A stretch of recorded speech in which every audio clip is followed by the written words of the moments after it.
It's really kind of rustic, beautifully maintained. Old Sandwich Road meanders through a cathedral of pitch pine and scrub oak trees. It goes right through the pine barrens, Plymouth being one of the big pine barrens of the world. You get the original look that it goes way back to the ancient times. Founded in 1620, Plymouth is one of America's oldest towns and at 134 square miles, the largest municipality in Massachusetts. Early on, it was a collection of villages named for local landmarks, including Eel River, says historian Jim Baker.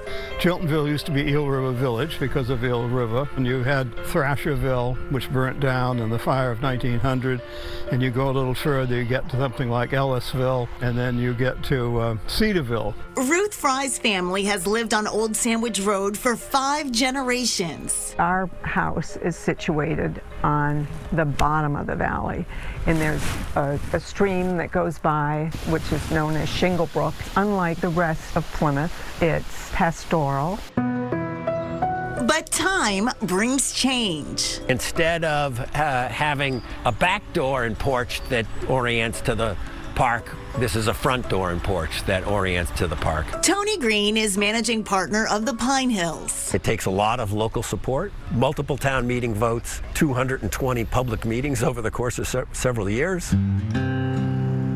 Open since 2000, the Pinehills is an award-winning planned community just off Old Sandwich Road.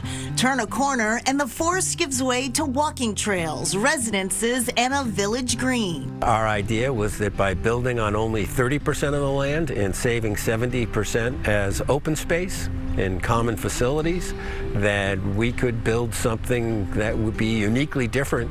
From the air, the scale of the Pinehills is striking. That's 3,200 acres, and for comparison, that's about the size of the town of Belmont. On the ground, the vibe is more intimate. Is how do we create homes with a view? We figure out where the houses go first, and then at the end say to our engineering team, okay, how do we get a road here? The Village Green feels like a town center with restaurants, a supermarket, a post office, and an urgent care center.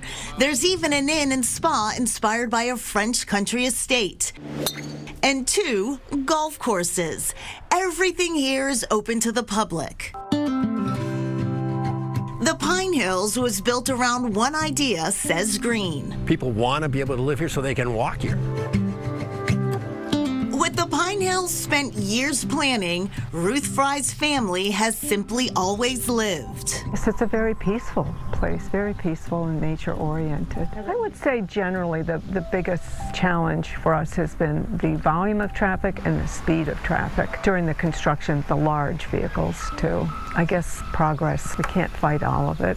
But life on Old Sandwich Road also carries on as it always has, sustained by generations of shared purpose. Most of the people around us are relatives. I believe it's the grit and the determination and a unified family who have been committed for many generations to maintain the history and the preservation. In this verdant corner of the world, says Fry, some things never get old.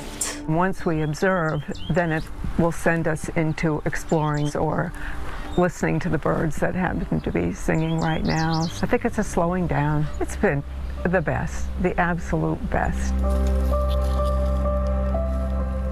And Ruth Fry says that when people drive down Old Sandwich Road, they're often really surprised at how pastoral it is, how active the farms are, mostly with horses and haymaking. It's beautiful. It is so beautiful. And when the team behind Pinehills started developing the property 25 years ago, there were only 2 structures on the property. That was the Rye Tavern dating back to 1792 and an estate dating back to the 1800s. So there was a lot of open space to work with. And there still is a lot of open space, which is not